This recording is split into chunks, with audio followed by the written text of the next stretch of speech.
Merci, à très bientôt. C'est à présent Cécile Mazot que nous allons retrouver sur le plateau, qui est présidente du groupe Mazot.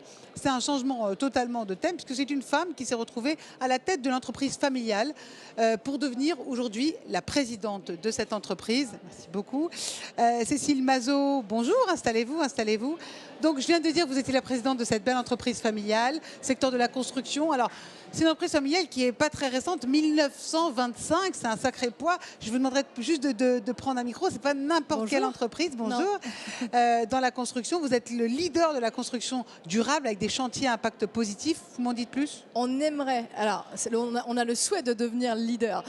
C'est un travail énorme, énorme. Vous n'êtes pas loin quand même. On part du 100% béton classique à une transformation de nos métiers. Donc on n'est pas loin parce qu'on a un temps d'avance, parce qu'on réfléchit différemment avec les collaborateurs. Voilà, j'essaye d'impulser quelque chose dans l'entreprise, quelque chose de plus dynamique. Je pense que quand on est la 5e génération aussi, je le dis souvent parce que je pense que c'est important de mesurer les pas de chaque génération et de se dire finalement, ma génération, qu'est-ce qu'elle va apporter à l'entreprise? Enfin, quand j'ai racheté l'entreprise, c'est ce que je me suis posé comme question. Et je me suis dit finalement, ta génération, ça va être celle de la transformation. Il y a eu la génération de la création, du développement. Mon père avait amené beaucoup de choses sur l'entreprise générale. Et moi, je suis issue de cette génération qui a envie de transformer les choses et encore plus sur le volet environnemental. Et donc, du coup, il y a 15 ans, j'ai décidé de faire passer un cap à l'entreprise et vraiment de l'embarquer et d'être engagé.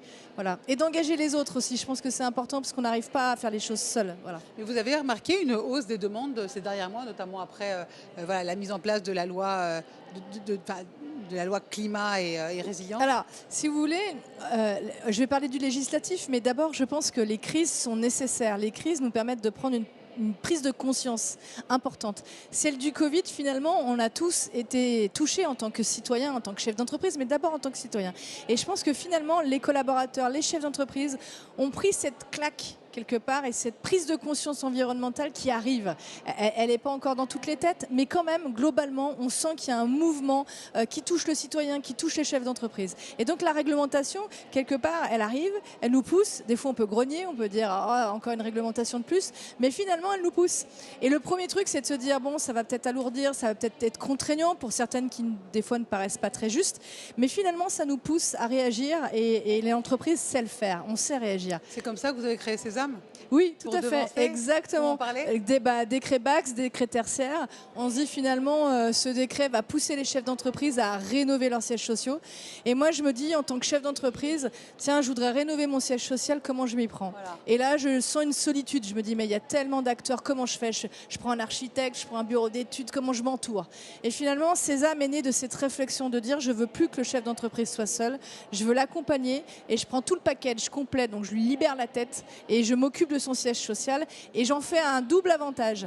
Quitte à mettre de l'argent pour faire des travaux, autant que ça soit un investissement qui soit pérenne et j'embarque les collaborateurs. Donc finalement, je tourne les travaux plus uniquement sur l'aspect technique, mais sur l'aspect performance du bâti et des équipes.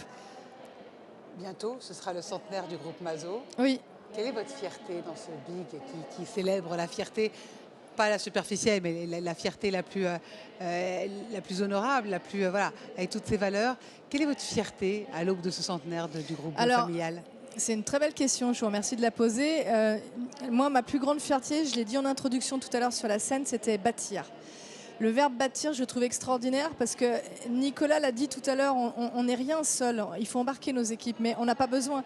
Finalement, on est ce qu'on est en tant que chef d'entreprise, on est des leaders et on embarque et on arrive à convaincre. Et ce qui est génial, c'est de bâtir ensemble pour les autres.